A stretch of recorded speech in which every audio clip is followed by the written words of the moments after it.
ተመልካቾቻችን በየሳምንቱ ወደ እናንተ የሚደርሰው አስኳላ መሰናዷችን ጀምሯል። ከዚህ ሰዓት ጀምሮ እንግዲህ እስከ ዳር ጥላሁንና ሳዲያ አብዴ መረጃዎችን ፕሮግራሞችን ወደ እናንተ ያደረስን ቆይታ የምናደርግ ይሆናል። ሳዱ እንግዲህ ዛሬ እጃችን ላይ ምን ፕሮግራሞች አሉን? የ12ኛ ክፍል የተማሪዎች ውጤት መቀነስ ምንድነው ችግሩ ስንል አንድ ፕሮግራም አዘጋጅተናል። ሌላኛው ፕሮግራማችን ደግሞ የትምህርት ቤት ገጽታን የተመለከተ ነው የሚሆነው። ከወደ በኋላው እናጋራቸዋለን። እንግዲህ ዛሬ እስኩዬ ያው አስፍሽን ተክተሽ ነው የመጣሽው። ደስ ብሎናል።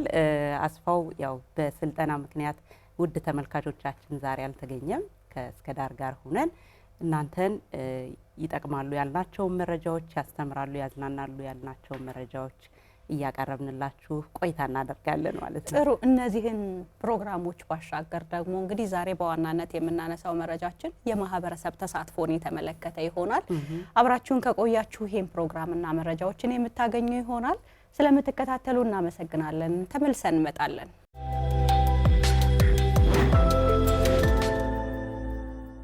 እንቀጥላለን። ውድ ተመልካቾቻችን የዛሬ አጀንዳችን ትምህርት ቤት ገጽታን ለመገንባት ውጤትም ለማምጣት የማህበረሰብ ተሳትፎ ከፍተኛ ሚና አለውና ዛሬ የምናነሳው ርዕሰ ጉዳያችን ይሄ ነው።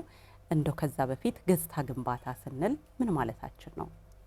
ያው የገጽታ ግንባታን ስናነሳ እንግዲህ ሰዓዱ ብዙ ሀሳቦችን ልናነሳ እንችላለን። ውበቱን፣ የግቢውን፣ የተማሪዎችን የመጫወቻ የክፍል የተማሪ ጥምርታውን ልናነሳ እንችላለን። ግን እነዚህን ሁሉ ጠቅለል አድርጎ ይገልጻል ብዬ የማስበው ሀሳብ አንድን ትምህርት ቤት ለመማር ማስተማር ሁኔታ ምቹ አድርጎ መስራት ወይም ደግሞ መፍጠር ብዬ ነው የማስበው እኔ። አዎ ልክ ነው። እንግዲህ ሁሉም ቦታዎች ብዙ ጊዜ ስንመለከት ትምህርት ቤቶችን ብዙ ተማሪዎችን ለመቀበል ይመስላል አጨናንቀው ክፍል ብቻ ያደርጉታል ማለት ነው። ምንም አይነት የመጫወቻም ሆነ ሌሎች ቦታዎችን ሳይተው ሙልት አድርገው ይሰሯቸዋል እና ይሄ አንዳንዴ ተማሪዎች ወጣው እንዴት ይንቀሳቀሳሉ ስትይ ሁሉ በጣም ግራ ያጋባልና ብዙ ጊዜ ያው ይሄንን የሚያደርጉ ትምህርት ቤቶች አሉ። ከዛ ባሻገር ግን ትምህርት ቤቶች ሲከፈቱ ስታንዳርድ አላቸው። የመንግስት ትምህርት ቤት ጋር ስንመጣ ስናየው የተወሰኑ ክፍሎች ከተሰሩ አጥር እንኳን የሌላቸው ትምህርት ቤቶች እናያለንና ያ ምን ያክል ለተማሪዎቹ ምቹ ነው ወይ? ደህንነት ከደህንነት አንጻር ስንመለከት አሁን አጥር አለመኖሩ በጣም ያሰጋል። ለወላጅም ያሰጋል፣ ለተማሪውም ያሰጋል፣ ለመምህራንም ያሰጋል። እንዲሁም በማስተማር ላይ ያሉ ሁሉ የእንስሳት ሊገቡ ይችላሉ። እንዲህ አይነት ነገሮች ሊያጋጥሙ ይችላሉና አጥር እንኳን የሌላቸው ትምህርት ቤቶች የምናይበት ሁኔታ አለ። የግል ትምህርት ቤቶችንም ደግሞ ስቴጅ የስፖርት ሜዳ ተብሎ ባዞላ ሲሚንቶ የተነጠፈባቸው ቦታዎች ይሆናሉ። ህፃናት ቢወድቁ ምቹ አይደሉም። የመጫወቻ ቦታ የምንላቸው ቦታዎች ጥበታቸው አሸዋ የተደፋባቸው አይነት ነገሮች ኮንክሪት ነገር ያለባቸው መሆናቸው የግል ትምህርት ቤቶች ሲከፈቱ በስታንዳርድ ደረጃ ትንሽ የማሟላት ያለባቸው ነገር ስላለ ነው። ከዛ እዚህኛው የግል ትምህርት ቤት ላይ ደግሞ የማህበረሰብ ተሳትፎ ሳይሆን የባለ ሀብት ተሳትፎ ነው ያለበት፣ ራሱ ለቢዝነስም እንደ ንግድ ስለሆነ ማለት ነው። የኛው ደግሞ መንግስት በራሱ ነው ማድረግ አድርጎ የሚጀምረው፣ ግን ደግሞ የማህበረሰብ ተሳትፎ ግን እዚህ ጋር ያስፈልጋል የሚለውን ሀሳብ ነው እያነሳን የምንገኘው። አዎ እንግዲህ እዚህ ላይ እናቆየውና አንድ ፕሮግራም እንጋብዛቸው ለተመልካቾቻችን። ያው አስፋው ሙቀት ነው ይህንን ፕሮግራም ያዘጋጀልን። እንግዲህ የ12ኛ ክፍል ውጤት ከእለት እለት እየቀነሰ የመጣበት ምክንያት ምንድነው? ምንም አይነት ተማሪዎችን ያላሳለፉ ትምህርት ቤቶች ደግሞ ምንድነው ችግሩ የሚለውን ከነ መፍትሄ አመላካችነቱ አንድ ፕሮግራም አዘጋጅቶልናል። ወደ ፕሮግራሙ ቆይታችን እንደቀጠለ ነው። ውድ ተመልካቾቻችን አስቀድመን በመግቢያችን እንዳነሳ ነው የ12ኛ ክፍል ተማሪዎችን ውጤት እንደመነሻ በመያዝ በአጠቃላይ እንደ ሀገር በትምህርት ስርዓታችን ላይ ምን አይነት ድክመቶች ቢኖሩ ነው እንዲህ አይነት ውጤት እየተመዘገበ ያለው? 12ኛ ክፍል ተማሪዎች ውጤት ወይስ ደግሞ በሁሉም የክፍል ደረጃዎች ላይ ያሉ የተማሪዎች ውጤቶች ናቸው ይህንን የ12ኛ ክፍል ተማሪዎች እንደ ማሳያ ሆነው ሊያገለግሉ የሚችሉት? እንደ ጥቅል ደግሞ ከዚህ ችግር ለመውጣት በትምህርት ላይ ስብራት ገጥሞናል እያልን በተደጋጋሚ እናነሳለንና ለምንድን ነው ይሄ ስብራት ያጋጠመን? እንዴት ልንወጣ እንችላለን? የሚሉ ሀሳቦችን እያነሳን ቆይታ እናደርጋለን። እንግዳሉን ከባህር ዳር ዩኒቨርሲቲ ዶክተር ደረጀ ታዬ ባህር ዳር ዩኒቨርሲቲ ውስጥ ማለት ነው የመምህራን ትምህርት ቤት ዲን ናቸው። ከዚህም ባሻገር ደግሞ በተለያዩ የትምህርት ዘርፎች ላይ ጥናትና ምርምሮችን እንዲሁም ደግሞ የማማከር ስራዎችንም ሰርተዋል። ከኛ ጋር ቆይታ ያደርጋሉ። ከሳቸው ጋር ነው እንግዲህ እነዚህን ርዕሰ ጉዳዮች እያነሳን ቆይታ የምናደርገው ዶክተር ለጊዜዎት በጣም አመሰግናለሁ። እኔም አመሰግናለሁ። መልካም እንደው ወደ ዋናው ጉዳያችን ከመግባታችን የተወሰኑ ቁጥራዊ መረጃዎችን ብናይ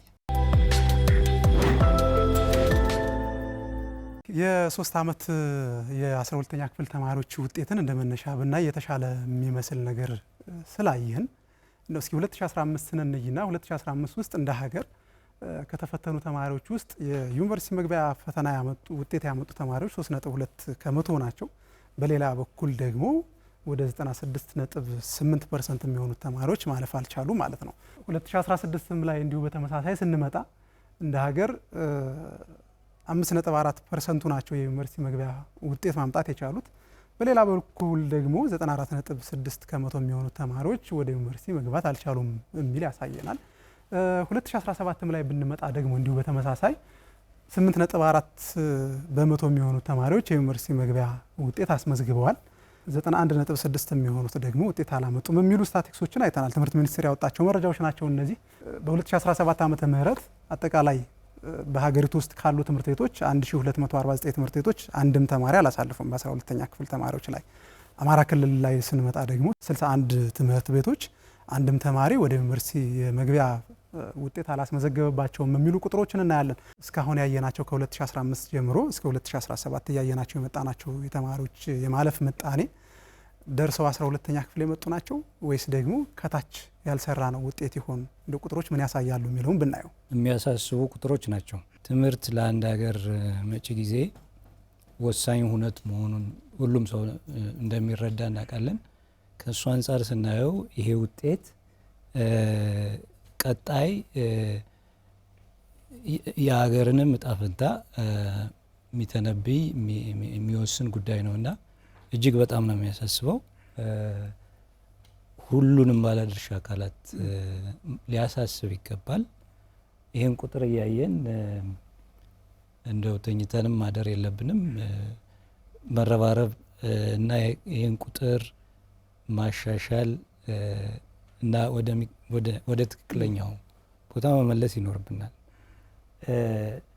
ያን ካልን በኋላ ግን እነዚህ ቁጥሮች የመጡት ያልሰራናቸው ስራዎች ስላሉ ነው። በግራ መንገድ ግን ዶክተር ነባራዊ ሁኔታውን ምን ያህል መግለጽ ይችላል? ይሄ ቁጥር አንዳንድ ጊዜ በፐርሰንት ሲገለጽ ዝቅም ከፍም ትክክለኛ ቁጥሩን መግለጽም የማይችሉ ነገሮችም ስላሉት እንደዚሁ ጋር እንዲያያይዙት ፈልጌ ነው። እንደ አጠቃላይ እንደው ከዚህ በታችም ሊወርድ አይችልም የምትለው አይነት ቁጥር ነው። በቃ የመጨረሻው ነው ልትለው የምትችለው ነው። ከአመት አመት ያለውንም ስታይ በፐርሰንት ደረጃ ስታየው ለውጥ አለ። ፐርሰንቱ እንደሚያሳየው ከ3% ወደ 5 ከዛ ወደ 8 ያሳያል። በጥሬ ቁጥርም ደረጃ ለውጥ እየጨመረ እንደሄደ ያሳያል። ነገር ግን ያለፉት 3 አመታትን የተፈታኝ ቁጥር ስናይ ደግሞ ቁጥሩ የተፈታኝ ቁጥር እየቀነሰ ነው የመጣው። እሱም አንድ ትልቅ አሳሳቢ ጉዳይ ነው።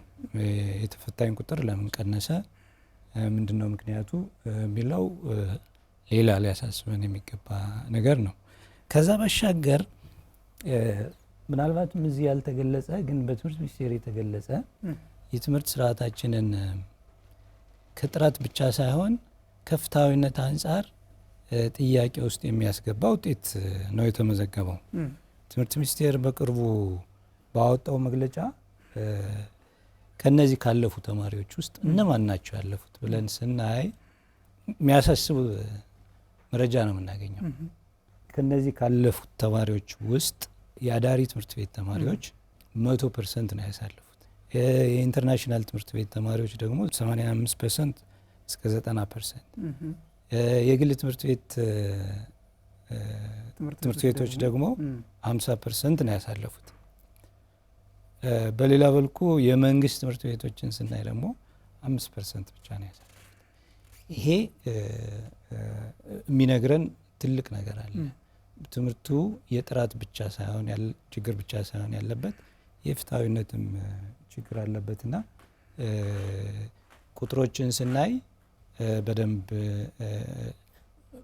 ውስጣቸውን ገብተን ማየትና እውነተኛ ችግሩን መለየት ዋና የመፍትሄው መንገድ ስለሆነ እሱን መረዳት ይገባናል። የችግሩ ዋና መነሻ ስርዓታዊ ነው፣ መዋቅራዊ ነው።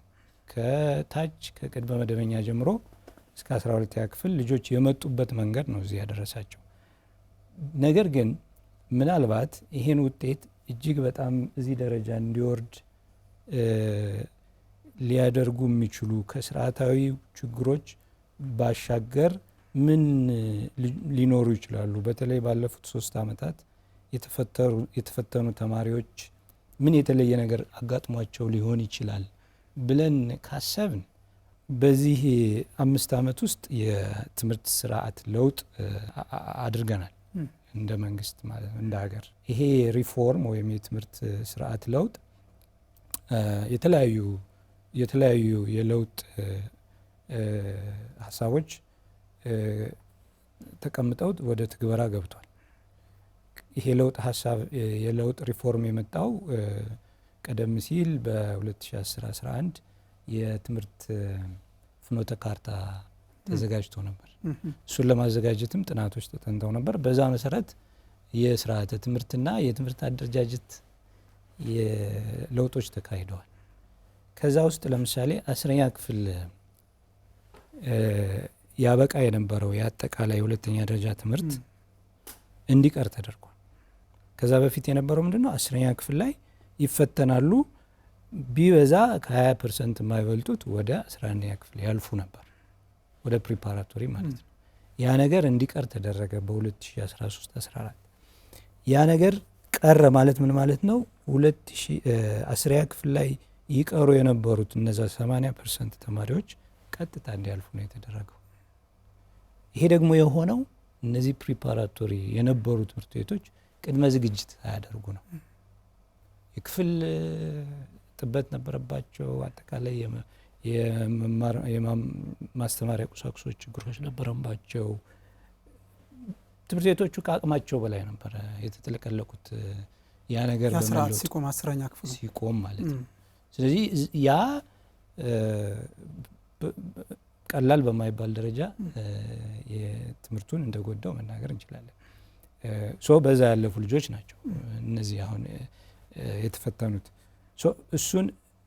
እሱ ላይ ችግር ነበረ፣ ለውጡ ላይ ችግር ነበረ። እንዳጠቃላይ ለውጡን የተገበርንበት መንገድ ቅደም ተከተሉን ያልጠበቀ እና ተገቢው ዝግጅት ያልተደረገ ስለነበረ እሱ ትልቅ ተጽዕኖ ሊያደርግባቸው ይችላል ብሎ መገመት ይቻላል።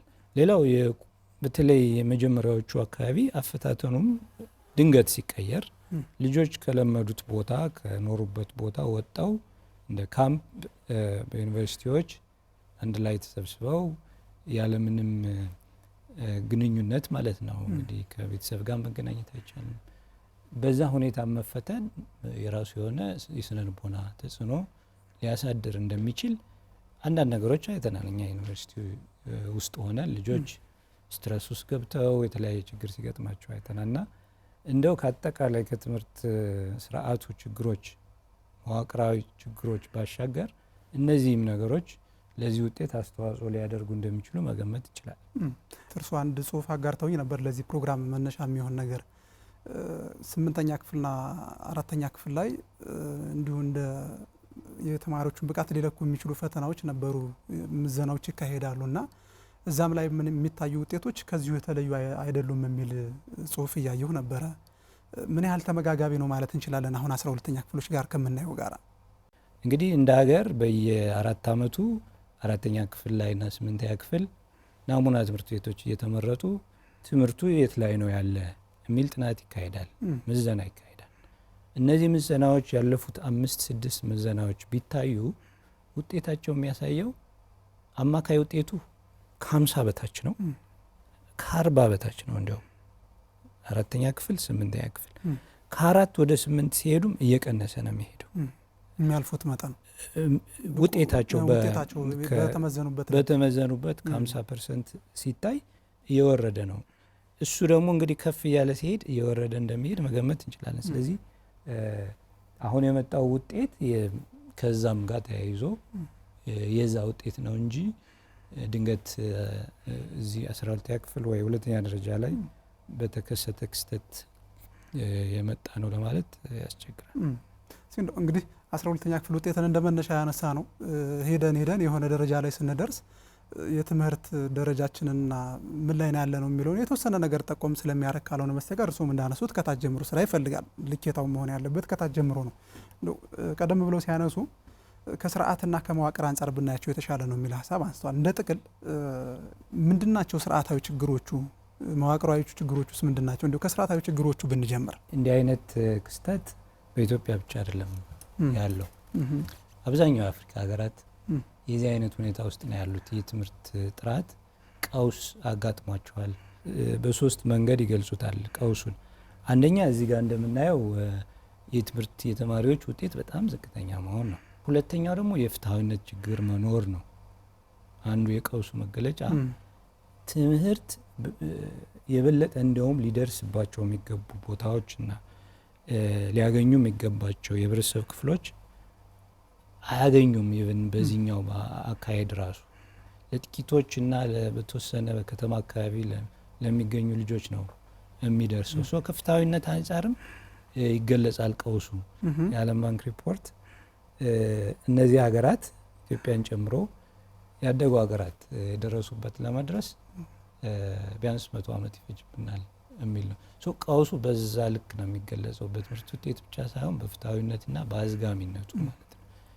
በትምህርት ቤት ደረጃ ያሉትን እንደ ምክንያት ልንወስዳቸው የምንችላቸው ነገሮች በአራት ከፍለው ያስቀምጧቸዋል።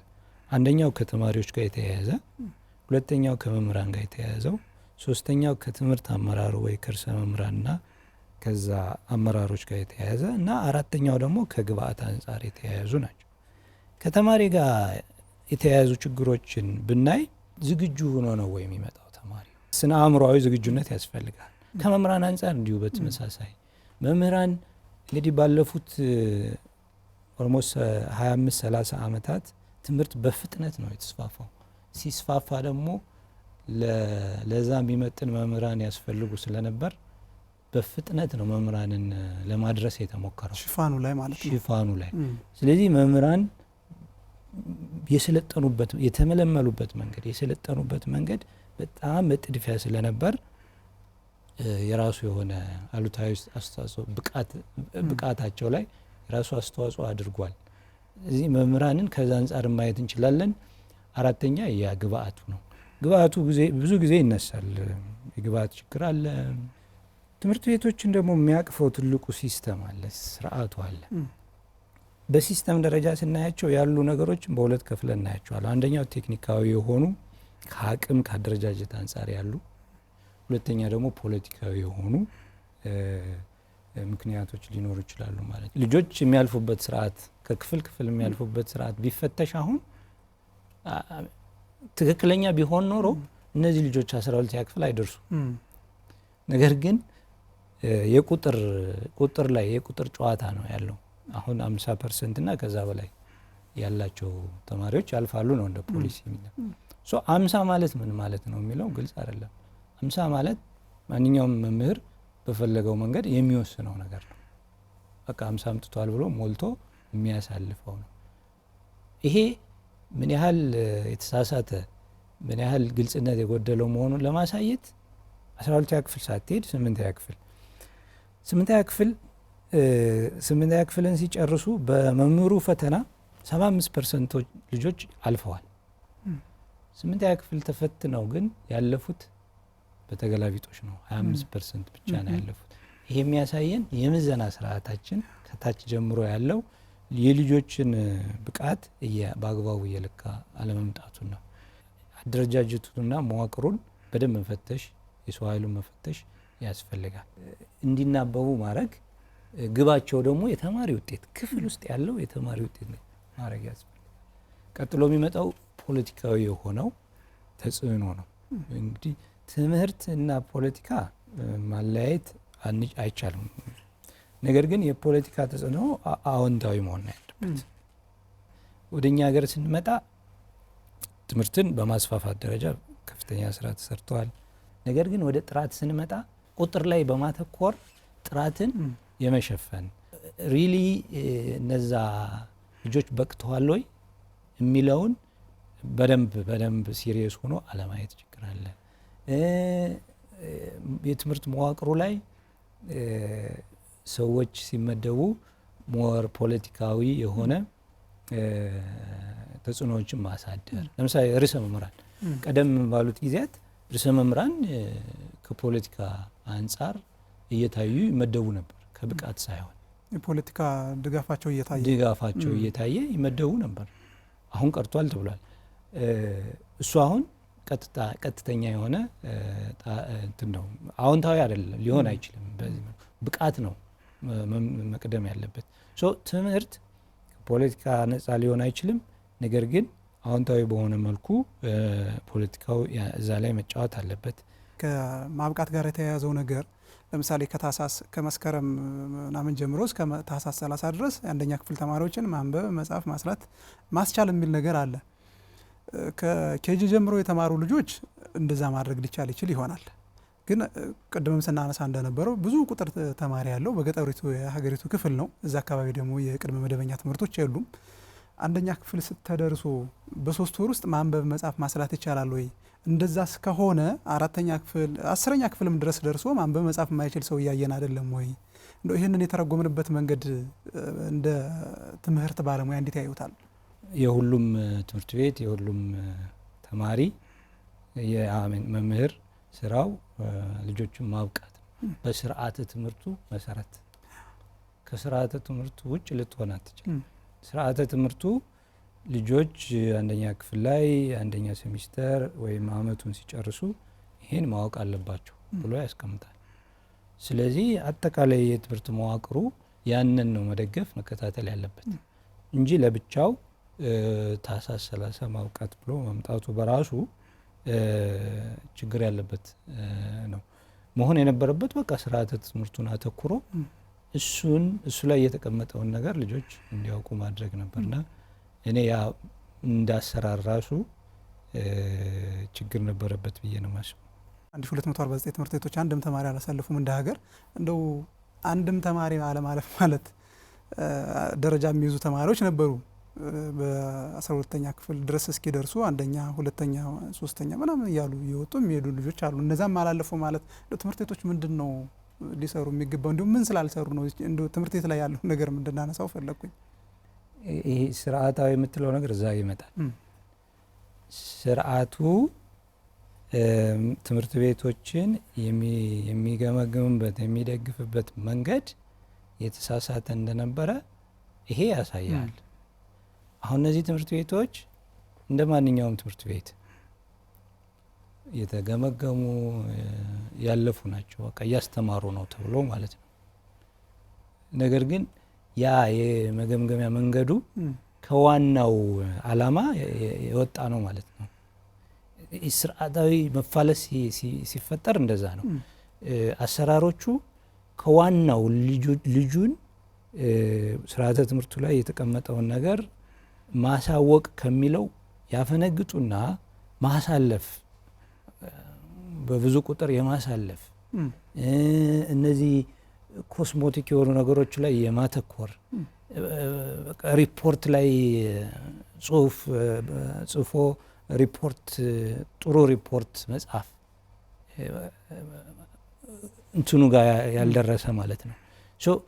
ዋናው ምክንያት የመዋቅራዊ እንትኑ ነው ያን እድል የሰጣቸው እነዚህን ትምህርት ቤቶች ማለት ነው። ኦፍኮርስ እነዚህ አሁን ዜሮ ሆነ አንድም ተማሪ አላሳለፉም ነው። አንድ ተማሪ ያሳለፉትን ራሱ ብትጨምራቸው ቁጥሩ እየጨመረ ይላል። እነዚህ ትምህርት ቤቶች ላይ ብቻ አይደለም ጉዳዩ ያለው፣ ኦልሞስት ሁሉም ትምህርት ቤት አብዛኛው ትምህርት ቤት ላይ ነው ችግሩ ያለው እና ይሄ የመዋቅራዊ ነው እንጂ እንደው ስፔሲፊካሊ እነዛን ትምህርት ቤቶች ይሄ እንዲያደርጉ አስቻይ ሁኔታ ተፈጥሮላቸው ከጅምሩ በዛ መንገድ እንዲያልፉ ስለተደረጉ እንደዛ ነው። በቃ ከዚህ በፊት የተለመደው ይሄ አሁን የኩረጃ እንትኑ ተስፋፍቷልና በኩረጃም እያሳለፉ 12ኛ ክፍል ላይ በኩረጃ እየታለፈ ተሸፋፍነው የነበሩ ናቸው። አሁን ግን ወደ እውነተኛው ፈተና ሲመጣ ያ ከዋናው ዓላማ የሳተ መንገድ ውጤቱ ታየ ማለት ነው እና ብዙም የሚያስገርም ነገር አይደለም። የሌሎችን ሀገራት ተሞክሮ ልናነሳ እንችላለን። በዚህ አይነት በተለይ ከሳህራ በታች ያሉ እንዲሁም ደግሞ በማደግ ላይ የሚባሉ ሀገራት ዓለም ላይም ሁሉ የትምህርት ስርዓታቸው ችግር አለበት ይባላል፣ ውድቀት አለበት ይባላልና እንደኛ ሀገር ሌሎችም ያለፉበት መንገድ ካለ ምንድነው እንዳጭር ጊዜም ከጊዜም አኳያ ከፋፍለን ብናየው በአጭር ጊዜ አሁን ያለንበትን ውጥንቅጦ የወጣ የትምህርት ስርዓት ለማስተካከል ውጤትም ትንሽ እንኳን ማሳየት የሚቻልበትን መንገድ ለማምጣት ከረጅም ጊዜ አኳያ ደግሞ በዚህ መልኩ ብንሰራ ይሻላል የሚሉትን እንደ ትምህርት ባለሙያ ጠቆም ቢያደርጉንና ማደማደም ብንችል። የዓለም አቀፍ ተሞክሮ የሚያሳየው ምንድነው? ምንም እንኳ በዚህ ደረጃ ትምህርት ቢገኝም የመሻሻል ተስፋ ግን የተሟጠጠ አይደለም ነው። ከዚህ ውጤት ዝቅተኛ ውጤት መውጣት ይቻላል። ለዚህ ደግሞ ተሞክሮዎች አሉ የሚሉ ናቸው ሪፖርቱ። ስለዚህ ተስፋ አለ። ነገር ግን ያንን የምናሳካው በችግሩ ልክ ስንዘጋጅና ስንሰራ ነው። አሁን 12ኛ ክፍል ላይ ውጤቶቹ ታይተዋል። መውረድ አለብን። ከቅድመ መደበኛ ጀምሮ በዝርዝር ችግሮቻችን አፍረጥርጠን ማውጣት ነው የመጀመሪያው። ከሱ ካልተነሳን ከዛ አሁንም ማለባበስ መኖር የለበትም። ከሱ ካልተነሳን የምንወስዳቸው እርምጃዎች አንዱን ጥሎ አንዱን አንጠልጥሎ ይሆንና አይደርስም መጨረሻ ላይ። አሁን ያለው አካሄድ እንደዛ አይነት ነው። አንዱ ላይ የማተኮርና ሌላውን የመርሳት። መምሩ ላይ ታተኩርና ተማሪውን ትረሳዋለ። መምሩ ላይ ያተኮረ ወይ ርዕሰ መምሩን ትረሳዋለ። የችግሩን ጥልቀት ያለንበትን ደረጃ እና ምክንያቶችን ማጥናት የግድ ያስፈልጋል። በዛ መሰረት ወደ እርምጃ መሄድ አለብን። ወደ እርምጃ ስንሄድ ደግሞ ብዙ ተሞክሮች አሉ በዓለም ላይ እንደዚሁ ተነስተው በአጭር ጊዜ በሚባል ደረጃ ማለት ነው። አጭር ስንል እንግዲህ 2-3 ዓመት አይደለም 5-6 ዓመት ትምህርት ጊዜም ስለሚፈጅ ጊዜ ስለሚወስድ ግን እሱን የምንጀምረው አሁን ነው። በዓለም ደረጃ ብዙ ተሞክሮች አሉ። ተሞክሮችን ኮፒ ማድረግ አንችልም፣ ግን በደንብ በጥናት ለኛ የሚሆኑ ተሞክሮችን ያመጣን በእኛ ደግሞ ነባራዊ ሁኔታ እየቃኘን የኛን የሚመስሉ መፍትሄዎችን በደንብ በማፍለቅ በደንብ መዋቅራዊ ማሻሻያዎችን በማድረግ ማሻሻል እንችላለን የትምህርት ስርዓቱ። በአጭር ጊዜ ከተባለ ይሄ የምዘና አሁን የተጀመረው የምዘና ስርዓት እስከታች መውረድ አለበት። 12ኛ ክፍል ነው ያለው፣ ታች ነው። ሌሎች ሀገራት የሚያደርጉት አንድ ልጅ ከቅድመ መደበኛ ወደ አንደኛ ሲመጣ ተገቢውን ዝግጅት አድርጎ ነው ወይ የመጣው ሚለውን ይለካሉ። ለደረጃው የሚመጥነው ነው አውቋል ወይ ይለካሉ። በገለልተኛ አካል ያስለካሉ። ለትምህርት ቤቱም አይተውም። አንደኛ ክፍል ወደ 2 ሲያልፍ የሚገባውን እውቀት አውቆ ነው ያለፈው ወይ? በየደረጃው እንደዚሁ እየለኩ ነው። ስለዚህ እኛም እዛ ነው መጀመር ያለብን። አሁን ጫፉ ላይ ሳይሆን እዛ ያንን ያረጋገጥን ካመጣናቸው ልጆች እዚህ ፈተና እንደዚህ ጥበቃ ማያስፈልጋቸው አሁን ያለው እንትን ኩረጃውን እሱም ጭንቀታችን አይሆንም። ስለዚህ የምዘና ስርዓቱን በደንብ መዘርጋት የመጀመሪያው እሱ ነው። አሁን ህብረተሰቡ ላይ ያለውና ያየ እንጂ እታች አንደኛ ክፍል ጀምሮ መሆኑን አሁን 12ኛ ክፍል በተረዳው ልክ አልተረዳም። ማሳየትም አልቻልንም፣ መታች ስላልተሰራበትም ጭምር ባለድርሻ አካላትን በተለይ ወላጆችን ማሳወቅ አልቻልንም። በሚታይ መልኩ ትምህርት ቤቶችን ተጠያቂ ማድረግ አልጀመርንም። ስለዚህ የምዘና ስርዓቱ የመጀመሪያው ከላይ እስከ ታች እስከ ትምህርት ቤት ድረስ በመዋቅር ደረጃ የሚወርድ በተወሰነ ደረጃ ገለልተኛ የሆነ አሁን ትምህርት ቤቱ ብቻውን መዝኖ አሳልፎ ምናምን የሚለው ሌላም ሀገር አልሆነም። ገለልተኛ የሆነ አካል መምጣት አለበት። እሱን ማድረግ መቻል አለብን። መምራን ላይ የምንሰራው ስራ በደንብ ስርዓታዊ መሆን አለበት። አሁን የጀመርናቸው ጅማሮች አሉ። መምራንን አቅም ግንባታ በሚል በክረምት ስልጠናዎች እየተሰጡ ነው። እነዚህ ስልጠናዎች በቂ አይደሉም። በትምህርት ቤት መቀጠል አለባቸው። ትምህርት ቤት ላይ ያለው ተከታታይ ሙያ ማሻሻያ ፕሮግራም በደንብ ተጠናክሮ መቀጠል መቻል አለበት። መሰረታዊ ግብአቶች መሟላት አለባቸው። መጽሐፍቶችና መምህራንንም የሚያግዙ ግብአቶች፣ ቴክኖሎጂን መጠቀም አለብን። አሁን አንዱ እየተጠቀምንበት ያልሆነው ቴክኖሎጂ ነው። አሁን ቴክኖሎጂ በጣም በዝቅተኛ ዋጋ መረጃዎችን የምናደርስበት አቅም ፈጥሮልናል እና እነሱን መጠቀም ያስፈልጋል። አመራሮችን በደንብ የማብቃት የመደገፍ ስራ መስራት አለብን። በየደረጃው ከወረዳ እስከ ሚኒስቴር ድረስ ያለውን የሰው ኃይል በደንብ ፈትሾ ማስተካከል ሊኖርብን ይችላል። ምናልባት አሁን እንደው ያው የሚቀጥለውን ፈተና አለ። ስለዚህ አሁን ለሚፈተኑ ልጆች ምን ልናደርግ እንችላለን ከተባለ እንግዲህ ትምህርት ቤት አመራሮችና መምህራን ትልቅ ኃላፊነት ቢወስዱ ጥሩ ነው። አሁን ለሚፈተኑ ልጆች ማለት ነው። የትምህርት አመራሮቹ መምራት መቻል አለባቸው።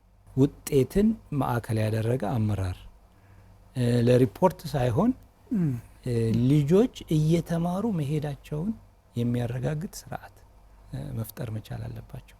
ቀደም ሲል የተሰጡ ፈተናዎችን እያዩ ከዛ አንጻር ካሁኑ ምን ላይ ማተኮር እንዳለባቸው፣ እንዴት ተማሪዎችን ማገዝ እንዳለባቸው በደንብ ቁርጠኛ ሆነው ቢሰሩ የተሻለ ውጤት ማምጣት ይቻላል ብዬ አስባለሁ።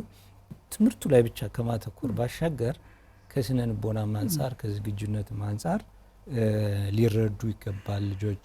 አመሰግናለሁ ዶክተር። ምናልባት እንግዲህ ትምህርት ጉዳይ አሁን ያለንበትን ውጥንቅጦ የወጣ ችግር በእንደዚሁ ባጭር በ20 በ30 ደቂቃ ተወርቶ የሚያልቅ አይደለም። ሌሎችም ፕሮግራሞች ያስፈልጉታል። ለጊዜዎት እዚህ መጥተው እንደ አጠቃላይ እንደ ሀገርም 12ኛ ክፍል ውጤትን እንደ መነሻ አንስተን ምን ስላልሰራን ነው የሚሉ ስርዓታዊ፣ መዋቅራዊ፣ ፖለቲካዊ ጉዳዮችንም እያነሳን በአጭር ጊዜም አኳያ ከረጅም ጊዜም አንጻር ምን ልንሰራ ይገባል የሚሉ ሀሳቦችን ካለፉበት እና ከሚሰሩትም ስራ እየተነሱ ምሁራዊ እይታዎትን ለኛ ለተመልካቾቻችንም ስላካፈሉን ከልብ ነው የማመሰግነው ዶክተር። ውድ ተመልካቾቻችን አስኳላ መሰናዷችን እየተከታተላችሁ ነው የምትገኙት። ቆይታችን የነበረው ደግሞ የ12ኛ ክፍል ተማሪዎችን ውጤት እንደመነሻ ይዘን ለምንድን ነው እንዲህ አይነት ውጤት እያመጣን ያለ ነው፣ ትምህርት ቤት ላይ ምን ስላልተሰራ ነው፣ እንደ ሀገር ምን ስላልሰራ ነው፣ በመዋቅርም በስርዓትም በሁሉም ደረጃ ሊገለጹ የሚችሉ ችግሮች ምንድን ናቸው፣ መውጫ መንገዶችስ ምን ሊሆኑ ይገባል የሚሉ ሀሳቦችን አንስተን ባህር ዳር ዩኒቨርሲቲ መምህር የሆኑትን ዶክተር ደረጀ ታየ እንዲሁም ደግሞ የመምህራን ትምህርት ቤት ዲን ናቸው። በትምህርት ዘርፉም የተለያዩ የምርምርና የማማከር ስራዎችንም ሰርተዋል። በዛው ዘርፍም ነው አሁንም ያሉት። እንዲህ ምሁራዊ እይታቸውን አካፈሉን። እናንተም እንግዲህ እንደ ተመልካች በተማሪዎቹ ላይ ምን ልንሰራ ይገባል የሚሉ ሀሳቦችን ጠቆም እንዳደረግን እምነታችን ነው። አብራችሁን ስለነበራችሁ እናመሰግናለን።